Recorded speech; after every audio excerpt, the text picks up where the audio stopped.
Hello friends, welcome back to my another mini vlog. আজ ছিল practice টিচিংয়ের third day আর আজকে ছিল রেনি ডে।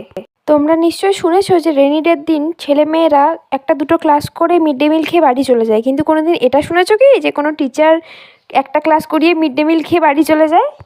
হ্যাঁ, আজকে আমাদের সাথে এটাই ঘটেছিল যে আমরা দুটো ক্লাস করিয়ে মিড ডে মিল খেয়ে বাড়ি চলে গেছিলাম। এবার বাড়ির উদ্দেশ্যে রওনা দিয়ে দিয়েছি, দেখতেই পাচ্ছ টোটোতে করে বাড়ি যাচ্ছি।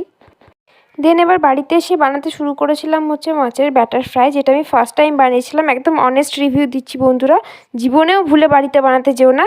খুব একটা ভালো হয়নি খেতে, খাওয়ার মতোই ব্যালেন্সেবল হয়েছিল। তো দেখো আমি কড়াইয়ের মধ্যে গরম তেলের মধ্যে ছাড়ছি, দেখে মনে হচ্ছে খুব ভালো লাগছে, কিন্তু খেতে অতটাও টেস্টি হয়নি। তো আমি এগুলোকে ডুবো তেলে লাল লাল করে ভেজে নিয়েছিলাম। দেখো কি সুন্দর দেখতে লাগছে না? খাওয়ার থেকে দেখতে বেশি সুন্দর লাগছিল। তো আমরা ততক্ষণ খাই। শ্রেয়ার এক্সপ্রেশনটা দেখো খেয়ে। চলো আমরা ততক্ষণ খাই, নেক্সট ব্লগে দেখা।